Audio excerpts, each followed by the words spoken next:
बोलो जयकारा बोल मेरे श्री गुरु महाराज की जय। अमर ज्योति दर्शन उत्तर प्रदेश यात्रा। परम हितैषी पर उपकारी श्री सद्गुरुदेव जी महाराज ने श्री आनंदपुर में वैसाखी का पर्व बड़ी धूमधाम से मनाया। उसके पश्चात आपकी अचानक मौज उठी कि उत्तर प्रदेश के कुछ एक स्थानों पर बने आश्रमों पर जाकर वहाँ रहने वाले गुरुमुख प्रेमियों को श्री दर्शन एवं सत्संग की अनमोल निधि से लाभान्वित किया जाए। इस हेतु अप्रैल सन 1994 में सर्वप्रथम आपने हरिद्वार जाने का कार्यक्रम बनाया। हरिद्वार महाप्रभु जी के आगमन का शुभ समाचार पाकर हरिद्वार में रहने वाले गुरुमुख प्रेमी खुशियों के महासागर में हिलोरे लेने लगे। सब गुरुमुख श्री प्रभु जी के शुभ स्वागत हेतु तैयारियों में जुट गए। कुछ एक प्रेमियों के दिल में यह उमंग उठी कि क्यों ना हम सबसे पहले अपने प्यारे प्रभु जी के दर्शनों का सौभाग्य प्राप्त कर लें। वे शीघ्रता से स्टेशन की ओर चल दिए, परंतु किसी भी गाड़ी में महाप्रभु जी को ना पाकर वापस आश्रम पर लौट आए। उनके आनंद की उस समय कोई सीमा ना रही जब मधुर मधुर गर्जना करते हुए विमान में विराजमान श्री प्रभु जी ऋषिकेश एयरपोर्ट पर पहुँचे। उस समय का अद्भुत दृश्य ऐसा जान पड़ता था मानो त्रेता युग के भगवान श्री रामचंद्र जी पुष्पक विमान में बैठकर हरिद्वार की भूमि को पावन करने हेतु पधारे हों। 29 अप्रैल सन 1994 सायकाल के समय आपने हरिद्वार में कृपा फरमाकर वहाँ की भूमि को कृतार्थ किया। यहाँ आपके भाई भक्त गणेश दास जी का घर था। उन्होंने घर में ही मंदिर बनाया हुआ था। उनकी विनय पर आपने उनके गृह में प्रवेश कर उसे अपनी चरण रज से पवित्र किया। भक्त जी एवं समस्त परिवार महाप्रभु जी की अपार कृपा को पाकर धन्य हो गया। समीप ही गुरुमुख प्रेमी भक्त जगदीश चंद्र अरोड़ा जी और उनकी भक्तानी विमला का घर था। उन दोनों की हार्दिक भावना थी कि इस घर में श्री परमहंस महान विभूतियों को विराजमान कर इसे श्री परमहंस अद्वैत मंदिर का रूप दे दिया जाए। अभी निर्माण कार्य पूर्ण भी नहीं हुआ था कि 4 मास के अंतराल में भक्त और भक्तानी दोनों ही परलोक गमन कर गए। उनकी बेटियों ने अपने माता पिता की प्रबल इच्छा को स्मरण करते हुए घर के सभी कागजात श्री चरणों में भेंट कर दिए। अधूरा कार्य संपन्न हो जाने पर श्री सद्गुरुदेव जी महाराज ने अपनी श्री मौज से यहाँ का कार्यभार बाई शांत दयानंद जी को सौंप दिया। उनकी विनय पर इस स्थान का शुभ मुहूर्त करने हेतु आप यहाँ पधारे। आपके शुभ आगमन से चारों ओर खुशी की लहर छा गई। हरिद्वार की नगरी में साक्षात हरि की सुमंगल छवि के दर्शन करके गगन मंडल से देवी देवता भी पुष्प वृष्टि कर अपने भाग्यों की सराहना करने लगे। ढोल नगाड़ों की ध्वनि से नभमंडल गुंजायमान हो उठा। गुरुमुखों को खुशी में झूमता हुआ देखकर श्री प्रभु जी की प्रसन्नता का भी कोई पारावार ना रहा। आपने अपने अनमोल वचनों की अमृत वर्षा करते हुए फरमाया, गुरुमुखों, आप सब लोग आज यहाँ आए हैं। यह हरिद्वार नगर है, परंतु यह जानना कठिन है कि यहाँ आकर कोई हरि से मिला है या नहीं। पूर्ण सत्पुरुषों की वह सामर्थ्य होती है कि वे अपनी कृपा व युक्तियों से जीव का हरि से मेल करवा सकते हैं।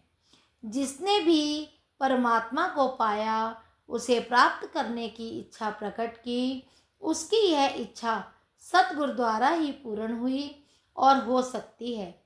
जैसे संत तुलसी साहब जी फरमाते हैं, दोहा, दर दर बारी साध है, उनसे सब कुछ होए, तुरत मिलावे नाम से, उन्हें मिले जो कोए।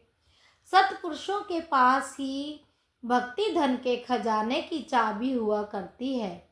वे ही जीव को परमात्मा तक पहुँचने का मार्ग प्रशस्त कर उसे मालिक संग मिलाने की सामर्थ्य रखते हैं। जो भी सत्पुरुषों की चरण शरण में आ जाता है, वह भक्ति की अनमोल दात को सहज में ही प्राप्त कर लेता है। यह है गुरुमुखों के बड़े ऊंचे भाग्य। यह भाग्यों की ही निशानी है जो महापुरुषों ने जगह जगह पर श्री परमहंस अद्वैत मंदिर स्थापित कर दिए हैं। अब आज हरिद्वार की बारी है।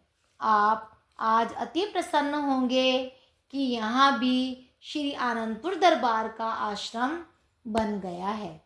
सभी गुरुमुख जन श्री परमहंस महान विभूतियों की पूजा अर्चना करके जन्म जन्म की मैल को धो रहे हैं। कल मुहूर्त से पहले ही इस नवनिर्मित आश्रम की आप सबको मुबारकबाद हो। अब हरिद्वार में गुरुद्वार खुल गया है। जो गुरुमुख यहाँ श्रद्धा और विश्वास से श्री परमहंसों की श्री आरती पूजा करेंगे, उनका निश्चय ही कल्याण होगा। पावन श्री वचनों को श्रवण कर प्रत्येक गुरुमुख के हृदय में अपार आनंद समा गया।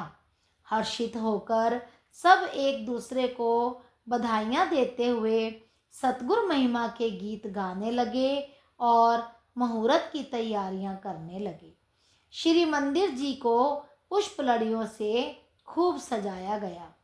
महाप्रभु जी ने अगले दिन प्रातः 30 अप्रैल सन 1994 को असीम कृपा करते हुए इस आश्रम के नवनिर्मित श्री परमहंस अद्वैत मंदिर का भव्य उद्घाटन किया।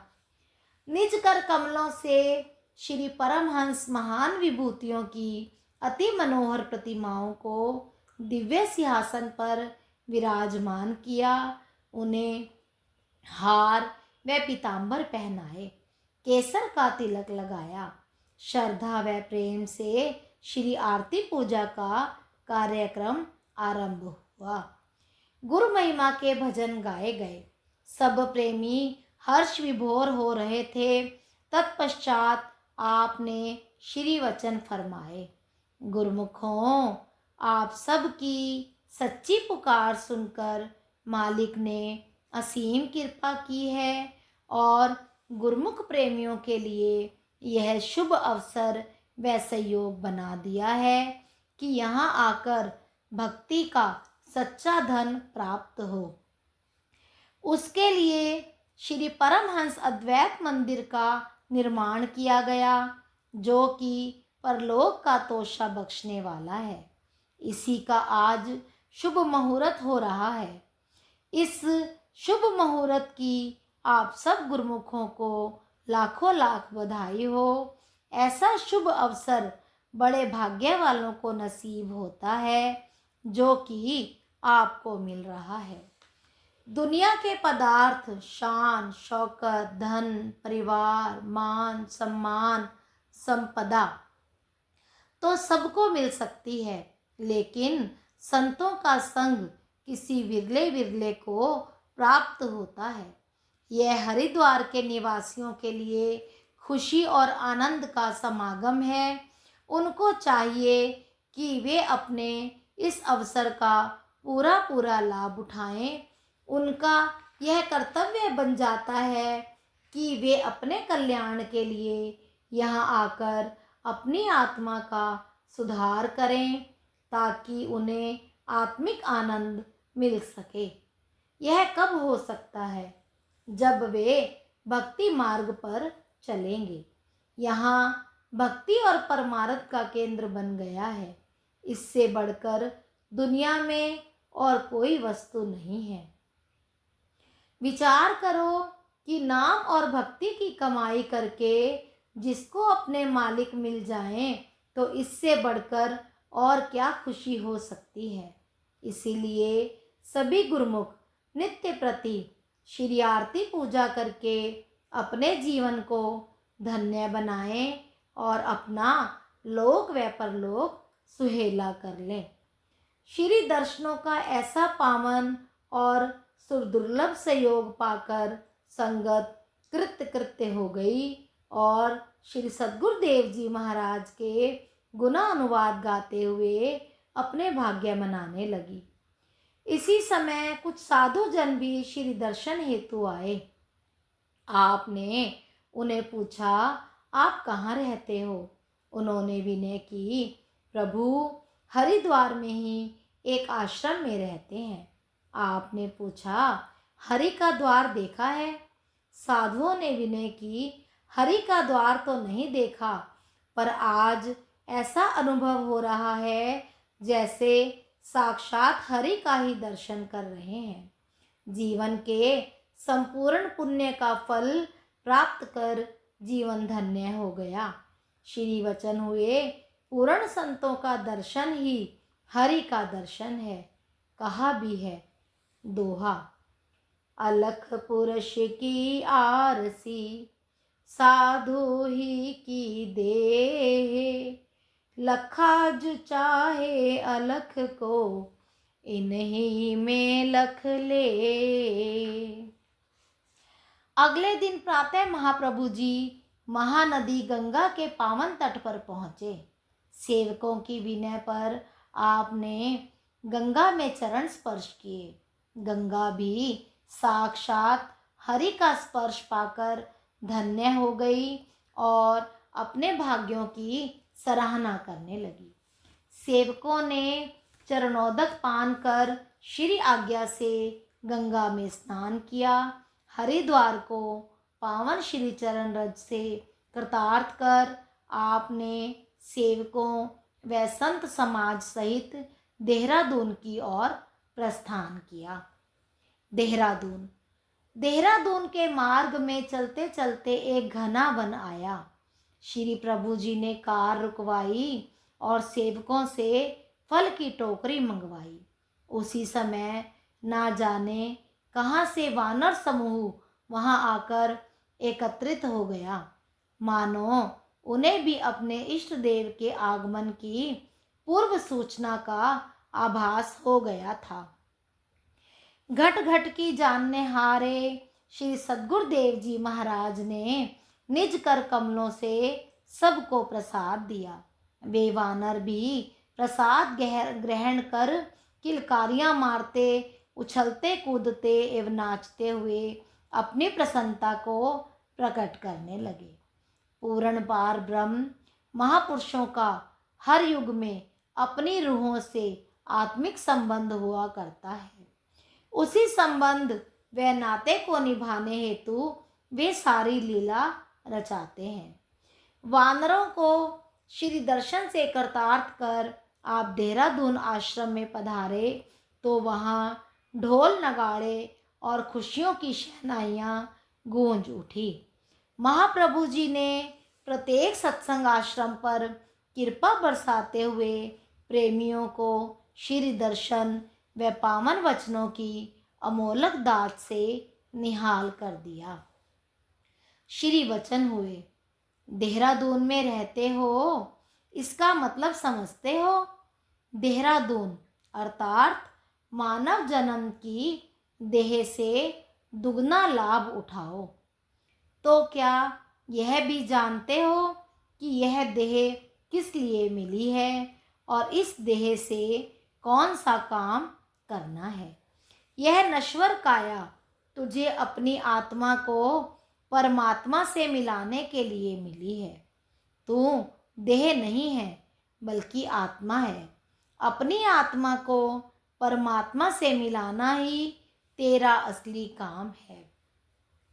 इस मानुष देही को पाकर सत्पुरुषों द्वारा दिए गए नाम की कमाई करता है, वह ही अपने जीवन को खुशियों से सराबोर कर मालिक की प्रसन्नता का पात्र बनता है।